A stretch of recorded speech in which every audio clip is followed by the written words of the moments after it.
So, Digital Gramophone started a trend, a video, a challenge for all of the sad bastards of the world, which I would include myself as far as musical taste, as far as what I listen to, as far as a lot of the bands. I guess you go, wow, there's some real sad bastards in the mix. I've certainly been accused numerous times of liking music that's depressing. How can you like that? Put something else on that's so depressing. Or, Jesus, man, lighten up. Or, even now sometimes I'll put something on. It's like, that's really not right for having people over or whatever. Songs I wrote when I was younger. People are like, Jesus Christ, man, lighten up. So yeah. Lots of sad bastard music. I really enjoyed these questions. I've enjoyed the videos so far. And Fitz Electric Bar nominated me to do it. And so now I have to do it quickly before all my choices are chosen. Not that we can't repeat on this. But number one question is an overplayed. Let me consult my list. Overplayed sad song. For overplayed, I just tend to go to stuff I don't like. And I'm with Elaine Menace on this one from Seinfeld. Eagles, Desperado. Cowboy cosplay song. I'm sure if you were around in 1974, 75, or 76 and it was new, it might have been kind of cool. Getting into them around the time that they probably broke up or even after with Hotel California and the most newsworthy album I think I've ever heard in my life, or one of them, The Long Run. I just didn't care, and I find the whole thing kind of ridiculous. So yeah, my choice would be Desperado by the Eagles. I think Desperado by Alice Cooper is a much better song personally. And it's funny, I just don't like the Eagles. I don't get it. I think they're probably some of the most pompous rock stars out there, but that's beside the point. The music doesn't really do much for me. I'm sure I could find gems. I'm sure, hey, I change my mind on stuff. Someday somebody might come over with a copy of, I don't know, On the Border or One of These Nights, and they'll play it and I'll be like, you know what, this is pretty good. Could easily happen, but right now, I really don't want to hear Desperado. And it's a sad song, Desperado, why don't you come to your senses when you're out there riding fences? Anyway, number two. We'll get to the good stuff, the stuff I actually like. Number two, you're listening to an album and somebody walks in and says, what is this sad bastard shit? Yeah, that's happened to me, like I said. It happened to me with this album. Let's put it up on the stand behind me here. It is none other than Vic Chestnut's Drunk. Now, I love Vic Chestnut, singer-songwriter from Athens, Georgia, wrote some just amazing songs, really interesting lyrics, could be super quirky but dead serious. And I was playing this record once. I had a roommate. I was probably 22 or 23 years old. And this record was on the turntable, or not on the turntable, were we kidding? It was a CD. So my roommate walks in. It's like catching me having sex or something. He walks in the room, and I'm listening to Vic Chestnut Drunk, and there's this poem. There's like 3 songs in a row. This poet, Stevie Smith, is reciting her song, One of Many, which is kind of eerie. It's an old recording, and it plays right before his song, One of Many. And then he goes right into Supernatural, which is about his experience, losing his legs, or the ability to use his legs in a car accident when he was 18. So, that's not real uplifting material. But then even the lyrics on One of Nothing are not printed here. But it's about a child being really sad because he was born one of many. There are many children like him. He's not special. And he realizes that. It's a pretty sad lyric, right? Okay, so that's my answer to the second question. Number 3, a sad album to many, but a dance party for you. That is none other than this one right here, Leonard Cohen, I'm Your Man. I mean, this is an album that begins with, they sentenced me to boredom for trying to change the system from within. There ain't no cure for love. Everybody knows that the dice are loaded. Everybody rolls with their fingers crossed. Everybody knows the war is over. Everyone knows the good guys lost. Everyone knows the fight was fixed. The poor got poor. The rich got rich. That's how it goes, and everybody knows. I'm your man. He's going to do anything for this woman. He'll dress up like the Eagles if they wanted him to. It ends with Tower of Song. You know, my friends are gone, my hair is gray, I ache in the places where I used to play. Leonard Cohen, it's a dance party for me. It's fun. I love this record. It's probably my favorite Leonard Cohen record, but it probably scares certain people. Number 4, it's a love song, but it's sad. Decoration Day, Drive-By Truckers, the album that got me into them. The album that showed just how versatile they were. I felt like it was the album that I guess got me into them. It was the first one I got, but it felt a little one-dimensional, even though the lyrics are outstanding and the storytelling is great. The presentation could be a little monotonous for my taste, not this one. It's very, very, very varied album, and it begins with a song called "The Deeper In," which is probably the saddest of all songs. Why? Because it is a song about a relationship that wound up with both people in prison. Why were they in prison? Because they were having an incestuous relationship. The woman had met the guy when he was like 19 and she had never known him, but he was her brother, and they had kids, and they were on the run, and they got laying low, whatever, and then they got caught and they got sent to prison, and they couldn't be together. I mean, Jesus, does it get any darker than that? And so people are like, oh, that's just so gross, but not the way it's told. It's a pretty powerful song and pretty sad song. It's a very sad song. It is a Drive-By Truckers, the first song on Decoration Day, called "The Deeper In." So number 5 is a favorite sad lyric. This comes courtesy of Jeff Tweedy and Wilco off the album Cruel Country. I feel like since 2011 or something, since Suki Ray, since Wilco went independent, I feel like Jeff Tweedy's just been one sad sack of a guy. For the most part. I mean, albums like this, and which I think is masterful, and a couple others kind of break away from it a little bit. But his default mode seems to be songs about his wife, leaving him, even though they've got supposedly, from all accounts, very solid marriage.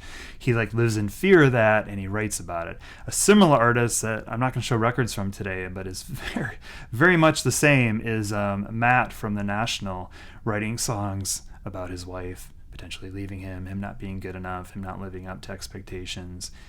With The National, it seems to be his default mode as well on a lot of songs. But this song, Falling Apart Right Now, from Cruel Country, I love the lyrics.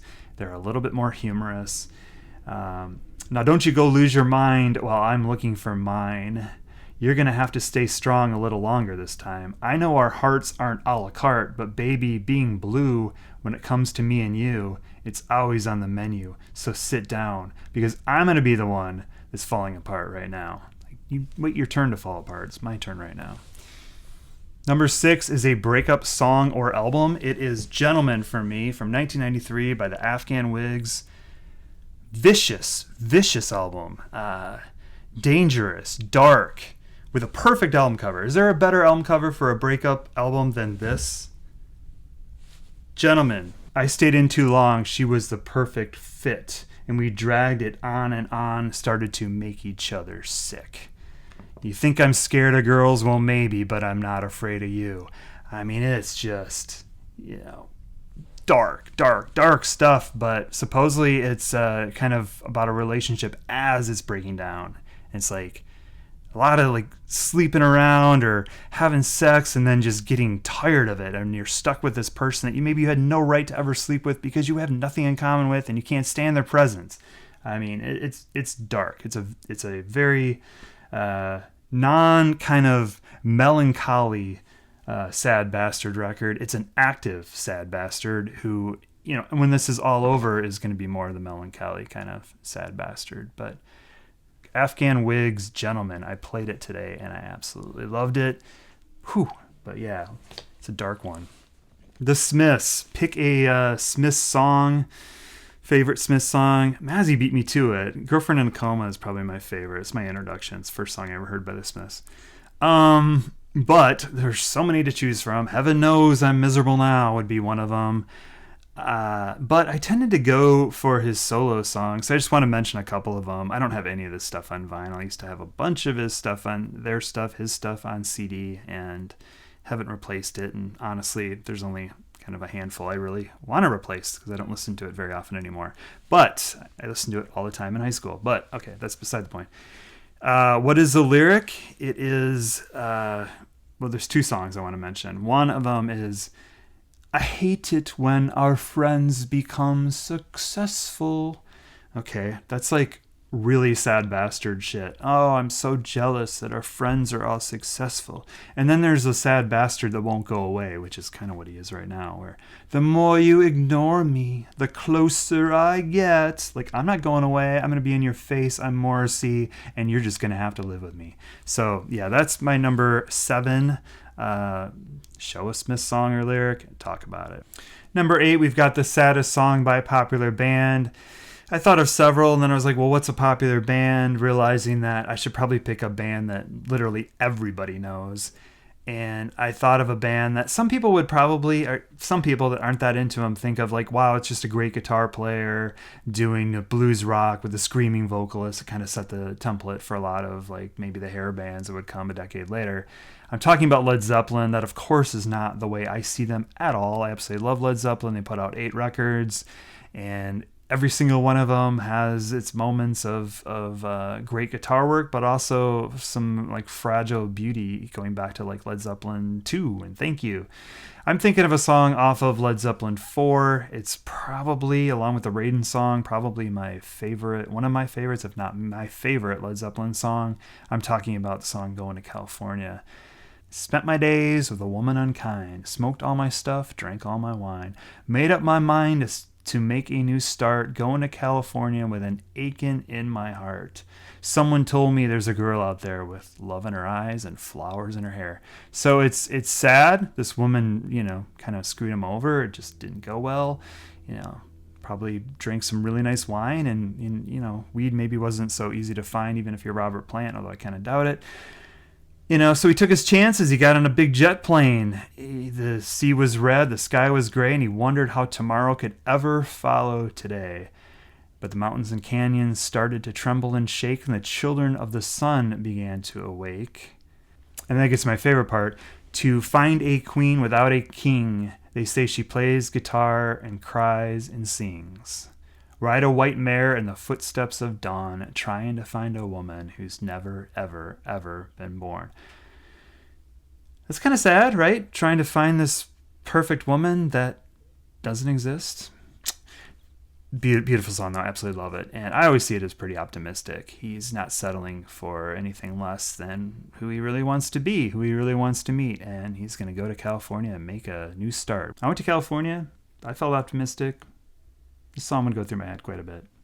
Number 9 is Tears in Your Beer, a sad country song. I went with the first thing that popped in my head, which is none other than Mr. Willie Nelson on his Red-Headed Stranger record from 1975, a mixture of originals and covers, and the song Blue Eyes Crying in the Rain, originally written by Fred Rose. Its lyrics like, love is a dying ember and only memories remain, and through the ages I'll remember blue eyes crying in the rain, which just totally grab at the heart and are powerful, especially when you have somebody as brilliant of an interpreter, a person who truly makes songs his own, whether he wrote them or not, Willie Nelson. So Blue Eyes Crying in the Rain is my Tears in Your Beer kind of song.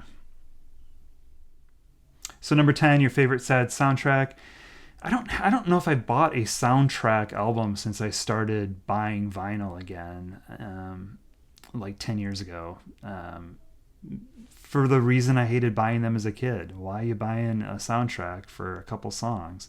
Now I just pull up my iPhone and hook it up to my digital audio converter and put it into my speakers, and it scratches that itch when I need to hear it, which I do need to hear this. I'm looking at it, even though a lot of these songs come from other albums. I'm looking at it and I'm like, wow, okay, this was pretty killer. And I used to have this. I had this soundtrack when the movie came out in 1995. It's a movie called Dead Man Walking, and it's a pretty dark movie about a guy on death row, and Tim Robbins, I think, directed it. It's got Susan Sarandon in it, as well as Sean Penn, and it's got a pretty killer soundtrack. Dead Man Walking by Bruce Springsteen, which I don't think I've heard since the mid 90s when I had this, which I'm definitely want to hear again. It's got Suzanne Vega on it. It's got Nusrat Fateh Ali Khan on it, Michelle Schacht, 2 Tom Waits songs, a Patti Smith song called Walking Blind, Johnny Cash, In Your Mind, and Steve Earle, Ellis Unit 1, and The Long Road, which I think was a regular Pearl Jam song, I think, and I know they record it with Nusrat Fateh Ali Khan at one point, but I think it's just Eddie Vedder on this one, which closes out the record. And the 2 Tom Waits songs are Walk Away and The Fall of Troy, which both can be found on his one of the Bastards records, Bastards, Ballers, or Brawlers.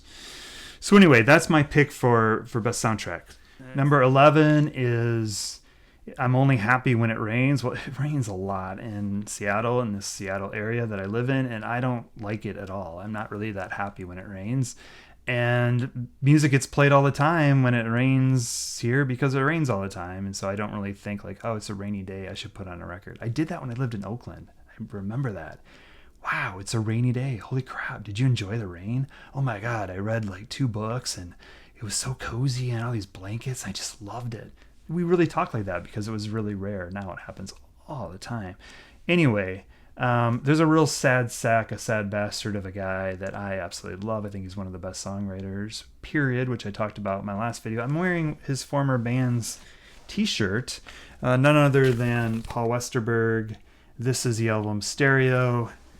It's got Grandpa Boy's mono on the back. One is mellow and pretty acoustic, and the other one is, him standing up playing rock and roll.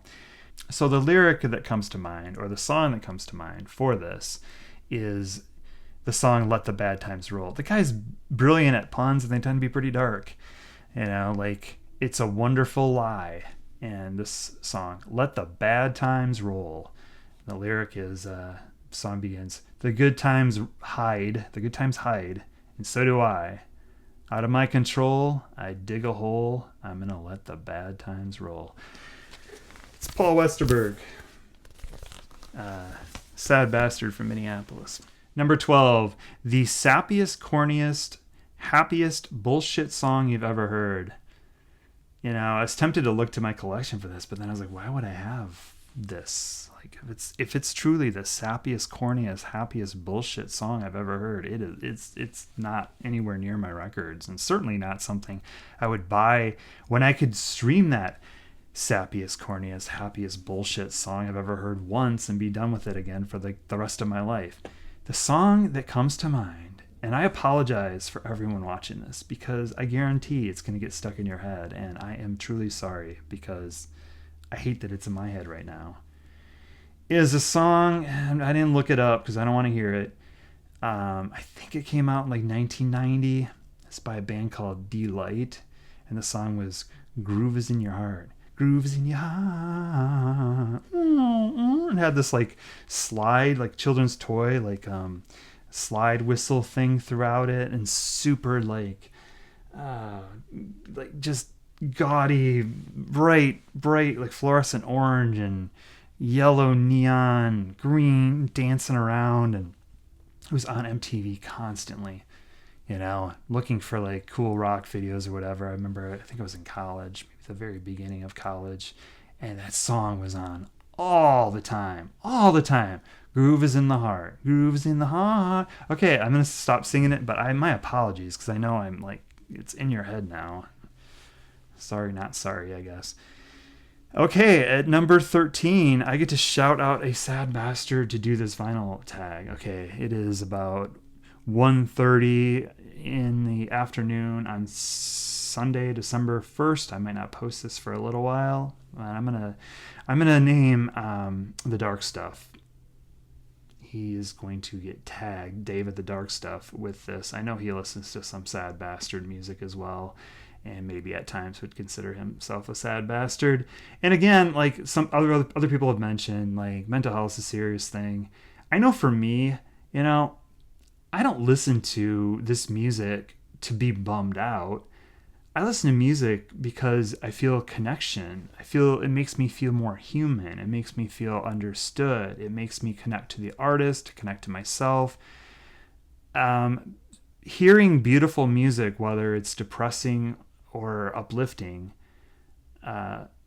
is beauty in the world, and it generally makes me feel better. So I don't think I really put on records that set out to depress me. Like if I'm in a great mood, I don't necessarily play Delight or anything like that. I listen to what I listen to, and yeah, I guess it would be called sad bastard music. Anyway, thank you everyone, and thanks to Digital Gramophone for doing this. I think it's a really cool topic, and I'm sure you'll see plenty of sad bastard music in my videos going forward, as you have in the past. Plenty of artists I can get to.